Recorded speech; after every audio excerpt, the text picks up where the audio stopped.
Hello, guys. Welcome to another episode of Two Guys and the Couch. Yes, this is the second guy, the weirdo Danny the Manny, aka Danny I gotta Pooh. tell you, the more we've been doing this, the more resentful he seems to be growing of me. You might want to write that shit down. I don't know when you need to write that down. This is Sunglasses exclusive Brucey Bruce. He was already Yet, introduced. last night he didn't wear his sunglasses. His signature glasses were not on, and he went to a hot spot. But he couldn't. He was like, "I'm sunglasses exclusive," and they were like, "Where your sunglasses at?" And he was like, "They took a day off."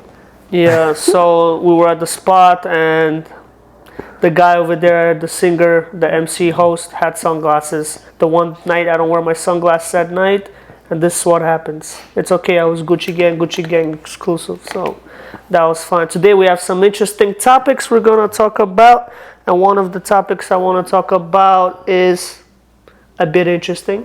It is called school shootings, Danny the Manny. What the hell is going on in the United States, in the world, that these young folks 18 to 21 years old coming into a school and just killing innocent little kids' lives. And I believe this is connected to mental health and COVID.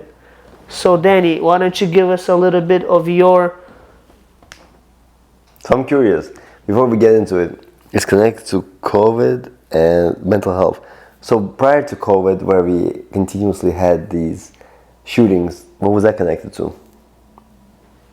Well, that was the percent of that was not as much as since 2020. I want to talk about it now because it has been happening more often than not. And it's not just school shootings, it's also them going into a church, them going into a movie theater, them going into a synagogue, anywhere where people praying. You know, the other day I was praying and I was like, imagine somebody comes in here and now starts shooting and we're like helpless because all we do is just praying. So I can imagine what these kids were going through in school. You're thinking it's a safe environment, and then boom, someone comes in and they don't understand. It's like little kids, 5, 6, 7, 8 years old. They're targeting little kids. I guess that's because the older the kids, the more fighting back is going to happen. I don't know about all that, but do you remember the Washington, D.C. sniper? I heard about that. I remember more about the Uvalde, Texas one where the cops kind of waited to come inside the school or something, and then the whole chief of police got fired or something because they. Yeah, the whole department got disbanded, but they hired new people because they waited so long. But the one I'm referencing in particular is the DC sniper. He created, he was inside the trunk of his car where he created enough of a peephole that he can shoot from a sniper rifle into a group of people, just random folks, and the trunk would muffle the noise. So I don't recall for how long it was taking place, but I do recall that people would be going to work and he would just be taking people out one by one. And because he was a sniper and he used a sniper and people were not expecting it, he had almost 100% mortality rate of the people he killed. And this was, I want to say it was somewhere between 2010 and 2020. I don't remember the exact date, but why I bring that up is I think your perspective that COVID might have had a hand in it is not exactly just applicable to COVID. I think there have been issues continuously throughout just generations of people where they come in and they just want to kill people. People get angry and people get upset. There was a story about a guy who was going to the gym, who wasn't talking to anybody, and then he came to the gym and he killed people. No, I'm sorry, that wasn't true. Not gym. He killed people in his building. Okay, I was about to say I didn't hear that story. Did you get a little scared over there all of a sudden? No. But it comes out to being lonely. I think it comes down to being lonely. It comes down to just sometimes people have mental issues. It comes down to, I think, maybe being pushed around a lot. Well, that's what I'm talking about. Lonely. You just brought it up. You just answered my but question. What was COVID? Lockdowns, loneliness was on the rise, especially for a lot of Americans. They were already lonely before COVID, and now it's like you can't go here, you can't do this, and it's like force type of thing. So that increased this stuff. I understand where you're coming from, your perspective with loneliness, but that's not. I don't think that is the bigger culprit here. I think it's when people get angry, they want to get their vengeance on people. So On innocent people, not the person that did the bad for them, but so random folks that they don't know. They think that's part of revenge. there's a phrase which I think is very popular, which says "hurt people hurt people." So listen, if I'm hurt, like have you ever heard of the power of negativity? That if I feel negative or I'm feeling down or whatever it is, or anger, and I talk to you, I transfer my anger to you, and then you transfer it to the next person. It's the secret, yes. Okay, cool. I've read the book. Yeah, so what happens is when I'm constantly being pushed around, eventually I come to a point that I'm like, I can't take it anymore. And I find someone else to push around who I can't push around. And each person finds people that they can push around. No one's going to go up to the biggest guy in the gym or whatever is on the street and say, I'm going to beat you up. They find someone who is weaker than them. That could be, again, they've been trying for many years, trying to figure out exactly how to do away with this. They tried to ban the right to bear arms. They tried to ban the ability for people to buy weapons. They tried to ban the ability for people to even register for weapons, and this always came down to they couldn't do it. They tried to implement restrictive laws on using firearms, using semi-automatics, using automatic, whatever it is. And the truth of the matter is, you can implement rules all you want. I think most of the shootings that happen are not from legal guns. They're coming up from illegal guns, which means that you can limit, restrict, and do what you need to do. But at the end of the day, if they want to, they will find a gun, they will come over, and they will shoot people up. That's the be all end all. It is what it is. Like you really can control. You just hope that on the grace of God, you're not gonna get injured, or you yourself don't become that person. Well, that's what it's called, ladies and gentlemen, being at the wrong place at the wrong time. So may we not see this in the future, and I think there's a lot of work to be done in this regard, where there should be a lot of mental health awareness. By the way, speaking of that, we have that in our state, in New York, where we just have random attacks, especially in the MTA, the New York City Metropolitan Transit Authority. True. Where people are helpless while the train is in motion and the train is going. And if you're sitting next to a guy with a mental health issue or a woman, it doesn't talk to him, find out what he's doing, how he's feeling. If they're going with you with a knife, you don't want to talk to them. You want to run and cry and be like, I want to live. They might not kill you at the end. They might look at you as a friend. Communication is key. So yeah, talk to them, help them, and then as soon as the train comes to its station, run for your life, ladies and gentlemen. Wow, you must have a lot of experience in the train station, huh? Oh my God! Especially with a lot of people who have mental issues. How often have you taken the train? I haven't taken a train in over a month. No, how often on a regular have you ever taken I don't take a train anywhere. You don't take the exactly. There's no need for me to take it because the thing is, I take my car everywhere.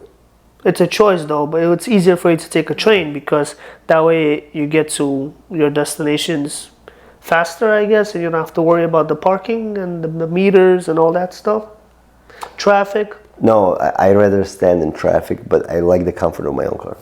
Yeah, you don't want random people being there. You know, there's a lot of homelessness is on the rise. People lost their jobs.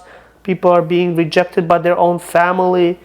What can we do to make this world a better place, Danny Damani? Like, how can we help as an individual? For the 165th viewer over there, they're thinking, maybe this podcast, this video today is going to help someone avoid of doing this thing where they're gonna wanna be upset and take it out on someone else. Maybe they're gonna feel so much better hearing it from Sunglasses exclusive Bruce or Danny the Manny, aka Danny Poole.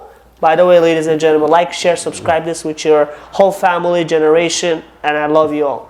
So yes, Danny, what can we... I do want to hear your comments on this topic, actually. That would be pretty cool. I don't think there's anything you can do. What do you mean? I don't think there's a... Here's the thing. Can you change people? People can be changed if they want to be changed, but you can definitely... You know what's funny? This comes into this conversation. Matthew Perry wrote a book. Have you heard? Matthew Perry, he's the guy who played in Friends, ladies and gentlemen. Chandler Bing, yes, the guy that had a lot of drug abuse. Yeah, so for 9 years he was addicted to alcohol. I thought he was addicted to like crack and stuff. No, he was addicted to alcohol, he was addicted to lots of different things. And it took him to, he needed to hit rock bottom in order to finally figure out that it was time for him to save himself.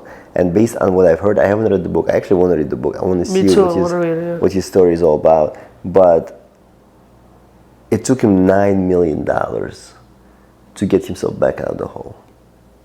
You know who Robert Downey Jr. is? The one who played Iron Man. Yes. His father gave him his first blunt at the age of 11 or 10, based on the stories I heard. He was in and out of rehab multiple times, and it took him to be casted as Iron Man in order for him to finally get his life in order. Like he stopped, like he was always going back and forth, but eventually he cleaned up, but no one was giving him a chance, and then he got the opportunity to be cast as Iron Man. I think it was like $500,000 or $1 million to play that character, and he did an outstanding job. He came in for Iron Man 2, he came in for Iron Man 3, and eventually the price went up, and he became the pivotal character, the linchpin for the Marvel universe. People were like, wow, this guy's such a great actor. He's one of the highest paid actors, yes. So he turned around. But the amount of effort that it took and the amount of money it took for these people to turn around was substantial. All the people that you see which are homeless in the city, all the people that you see which are homeless in general, and we might get flamed for me saying this, but no one is going to spend $10 million to pick them up. But how did they spend this much money? It's either they had it. Robert Downey Jr. did not have this money. He was in and out of prison. But his family did, and his family did? Yes, his family. So that's why it's important to have loving, understanding friends, family, someone you can trust. Bring this up with them, communicate with them, ladies and gentlemen. I am so, what is the word? I don't know what you're trying to say. This topic is so sensitive for me, and I just want to help for all of you who are suffering from mental health. Even basketball stars has had a lot of mental health issues, such as Ben Simmons, Kevin Love, and they all came back and saying it's a real issue. And there is a real issue. Kyrie Irving, like, what the fuck? Excuse my language. What is he saying? You know, like social. No, he went into anti-Semitism. That's different. He's not having an emotional meltdown. He just said it. Oh, I'm going through a rough patch in my life. This and that. Yeah, that's what they say after everything that they've had have been taken away from them. Yeah, that's usually the politically correct statement that they issued that right after they've had the whole world turned away from them and say, "Oh, listen." I've been having problems. If I go to work and I say I've been having problems at home, they say, okay, thank you very much, stay at home. Well, that's what we do, work from home. No, that's not what I mean. What I mean is... You're fired? Yes, pretty much. That's what. By the way, this topic is sensitive and stuff, and we do have a Don Julio tequila here. We're not telling you guys if you have mental health issues, get on the alcohol trend. That wasn't the goal. That was not the point. Danny the Manny wanted to have some Don Julio Iglesias tequila. I don't think Julio Iglesias is the name you should I know, use. me and my friend and I, we joke about this, and we call it Julio Iglesias, you know, it's like a slang, you know, once you say something once and it sticks. So I'm very adamant about, like, I just want to help people. I love helping people. So ladies and gentlemen, if you are suffering from mental health issue, if I can somehow help, if you want to communicate with me, write in the comments below. I mean it. I'll reach out to you. I'll email you. I'll get your AOL Messenger, your MSN Messenger, You guys hear AOL your Messenger? beeper number. You know, those Wow, days. he's bringing the Depends beeper number. how old you are and Wow. how you are in your technology sense. So I just want to make this world a better place. I think that's the meaning of life, Danny Demani. What do you think? Once we leave this world, you want to be remembered as, oh my God, this person was amazing. They helped me out. You don't want to be remembered, this guy was a schmuck, right? I don't think we actually get remembered. We don't? Ooh, that's the... What I think happens is the people whose lives we've influenced enough for their lives to get better, those are the people who will miss us, and those are the people who might remember us. But in general, we don't get remembered. Unless we're famous. I think about Albert Einstein almost on a daily, how genius he was and how smart. I don't know why. I'm just like, wow, this guy. Okay, that's one way to look at it. Yeah, so we have to be famous. This podcast is gonna hit 5 million people. We're gonna change lives, and we're gonna be like, wow. It's gonna be a different looking couch then. Yeah, it's gonna be. It's gonna be emblazoned with gold designs. It's gonna be bejeweled. No, I'm playing. But yeah, I don't think that mental health is a real issue. It is a disease that people have, and truth of the matter is sometimes it's not curable. It's Really? it's not curable. Yeah, it is. No, what we do is we medicate it, and we mask the symptoms, but we don't cure it. We just throw pills at it, and that's it. And what happens is when the people get off those pills, they revert back to their previous selves. So they just become docile during that time. They're just in a stupor, and once they get off the pills, they revert back to whatever person they were before. So if they were talking to themselves, they continue talking to themselves. If they were violent, they become violent, and so on and so forth. So I don't. It takes a lot of effort to bring a person back from that brink, and sometimes they can. Sometimes you just have to accept them the way they are and just hope that they don't do anything crazy. There was a show I used to watch on A&E. It's called Intervention. It's about people of abuse, of addiction, of alcohol abuse, of stuff. There was one interesting episode that I will never forget, is when there was this young girl. She would listen to music. She would always start twerking. It was an addiction. Interesting episode, you remember? No, like out of all the episodes about the gambling, like anyone they would show this, and this episode I remember is because every time music would play, she would just automatically start twerking. She couldn't control it, and it was an issue. And now there's so many issues out there. You're like, wow, I didn't know this. And so how I was shocked that was an episode. I mean, when you hear music, you tap your foot. You want to dance. You do want to dance, correct? Yeah. So, but she was twerking, moving her butt left and right, and that's the episode that stuck out. The gambling one, I was like, okay, that's already known. This and that. I never knew that was an addiction. Addiction can be anything. Playing a video game can be an addiction. Going to the gym can be an addiction.